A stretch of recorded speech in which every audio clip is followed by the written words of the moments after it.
जय जगन्नाथ। संस्कृति चर्चार यही अध्याय को आपण मानक स्वागत एवं अभिनंदन।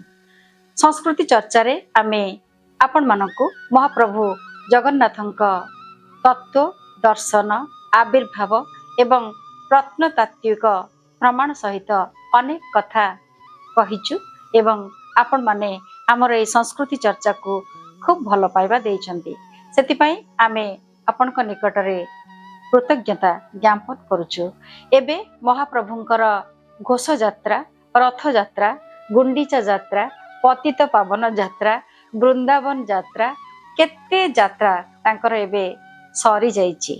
महाप्रभु जो रत्न बेदी रु तांकर जन्म बेदी को यात्रा करिथिले से यात्रा को समाप्त करी एबे रत्न सिंहासन आड़को जीवा पाई उद्यत हेउचंती। तेणु तांकर तीनी रथ जाक एबे सिंह द्वार रे आसी पहुंची जाइछि। से गुंडीचा मंदिर रु सिंह द्वार पर्यंत आसीबा पाई महाप्रभुंकर केते लीला आपण माने सब किछि आम संस्कृति चर्चा माध्यम रे सुनिछंती।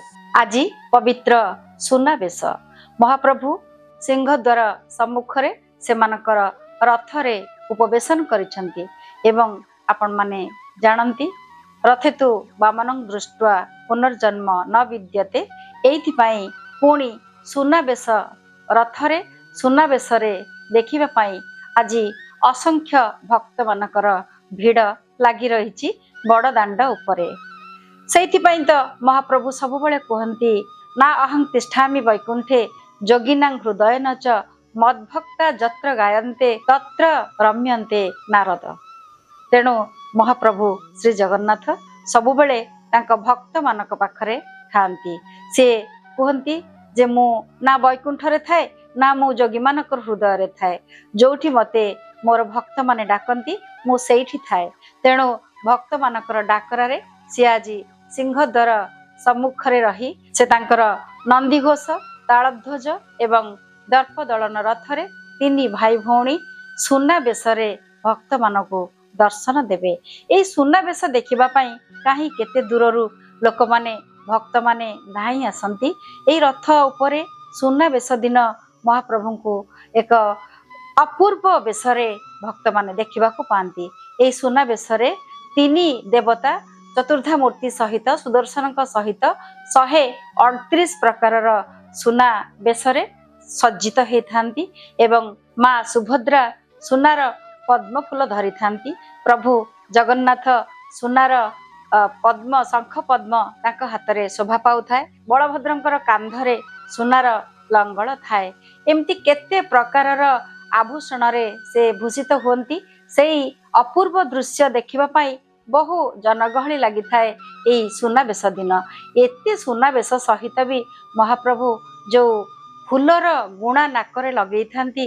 तेणु भक्त माने आश्चर्य होंती जे ये पुरुष, ये तो पुरुष नुहंती, ये होचंती पुरुषोत्तम। ताहले नाकर फूलर गुणा मुंडरे पाट ओढ़णा ए सब से काहे की पिंदी थांती।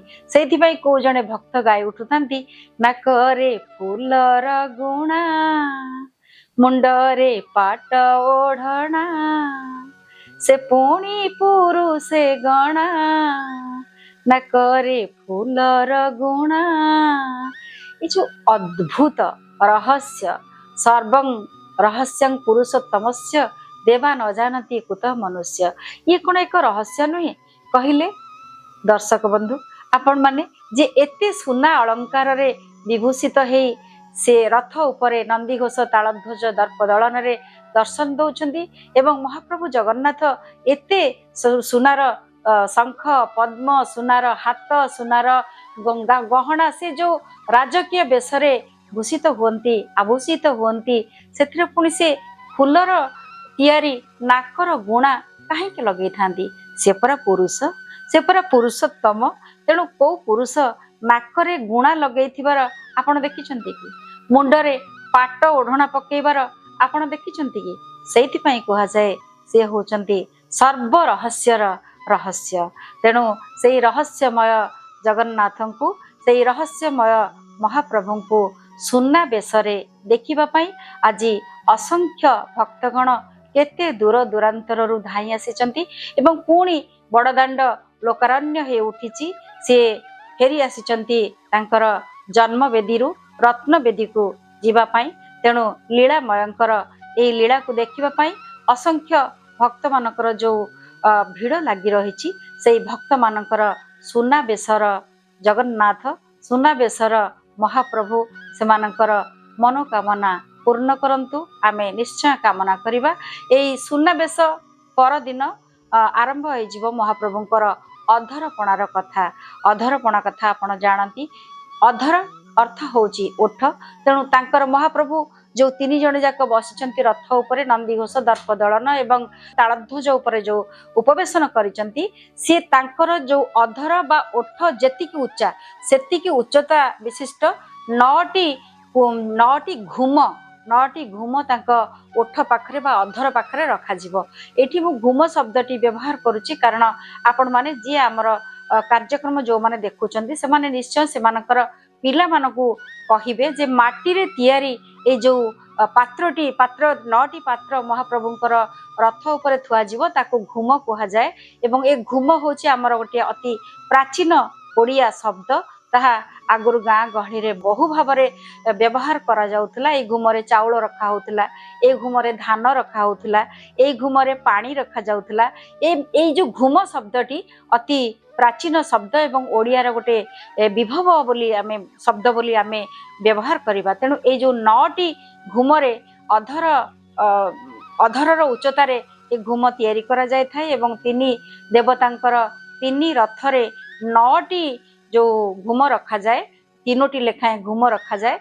सेथिरे पणा छेना कदली नबात नड़िया जो केते कौन सुसाध्य सामग्री रे एई पणा तैयारी ही थाए एवं महाप्रभुंकर ए जो रथ उपरे रखा जाय थाए 9टी जाक माटी रे तैयारी घुम ताकू प्रभुंक पाखरे लागी हे सारिबा परे ताकू रथ उपरे भांगी दिया जाए।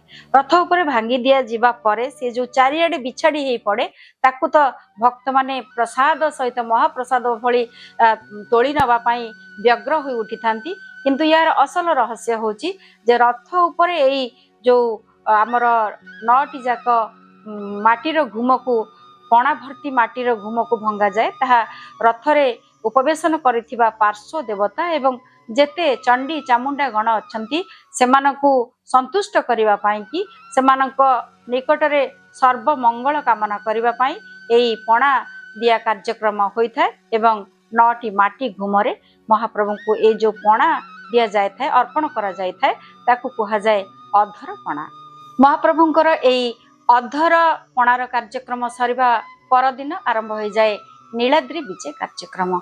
नीलाद्री विजय कार्यक्रम रे प्रथमे महाप्रभु बलभद्र एवं भौणी सुभद्रा तांकर गोटी पहंडी रे तांक सिंहासन को चली जाइथांती रही जाइथांती केवल महाप्रभु जगन्नाथ एवं महाप्रभु जगन्नाथंकर जो रत्नवेदी को विजय हेबा पाइका जो कार्यक्रम ताहा अति उत्कंठापूर्ण थाए आमर समग्र भक्त मानक पाई एवं पंडा पढ़ियारी समस्तक पाई। कारण माँ महालक्ष्मी सेते दिन पर्यंत अभिमान करी रही थांती।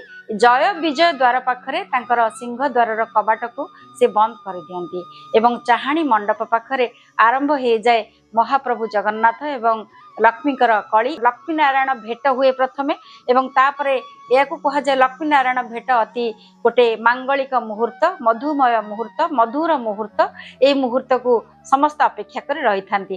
तापरे आरंभ हो जाए माँ लक्ष्मी एवं प्रभु श्री जगन्नाथंकर कली एवं जगन्नाथ लक्ष्मीकर कली बा वचनिका ओडिया साहित्य रे मध्य बहु भावरे प्रचलित थाए। माँ लक्ष्मी अभिमान रे केते कथा कही जानती प्रभु को एवं प्रभु मध्य तांकु टेरी ठारू आरंभ करी केते कथा प्रथमे कुहंती सिना तापर भावंती ना ना मो किछि गोटे संतोषपूर्ण कथा कहिले देवी को तांकु मनेइकरी जीवा पाई से प्रयास करंती एवं सेथिरे से सफल हुंती।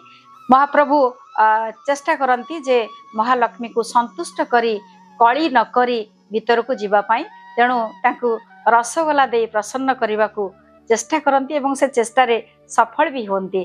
तापरे सिंह द्वार कबाट खोली जाए एवं माँ लक्ष्मी जगन्नाथ को स्वागत करती। तापरे महाप्रभु महालक्ष्मी को संतुष्ट कर दियंती माँ तांका अभिमान भांगी दियंती देवी लक्ष्मी अनुमति दियंती महाप्रभु को तांका रत्न बेदी रे उपवेशन करी तांका नित्य नैमित्तिक कार्य संपादन करबा पई तापरे आरंभ हो जाए महाप्रभुंकर गोटी पहंडीर कार्य गोटी पहंडी कारण यह होची भक्त मानकु छाड़ी जिबार दुखर पहंडी प्रभु जेतेबेले आसी थांती बड़दाण्ड उपरकू सेतेबेले से धाड़ी पहंडी रे आसी थांती एबे जेतेबेले रत्न बेदी को फेरी जाती सेतेबेले से गोटी पहंडी रे फेरी जाती एवं नीलाद्री विजय परे प्रभुंकर पुणी रत्न बेदी रे तांकर ऐश्वर्य लीला रे से मग्न हो जाती ए जो 9 दिन रो यात्रा सेई घोष यात्रार परिसमाप्ति घटी सुनाबेश परे अधरपणा परे पुणी नीलाद्री विजय महाप्रभुंकर ए घोष यात्रा समापित हेब ए जो घोष यात्रा रे महाप्रभु आसीथिले सेई महाप्रभु उद्घोषणा करिगले समग्र सृष्टिर मंगल पाई एवं समस्त भक्त मानकर मंगल कामना करी से फेरी जिबे पुणी तांकर रत्न वेदी को आज पाई विदाय दियंतु नमस्कार।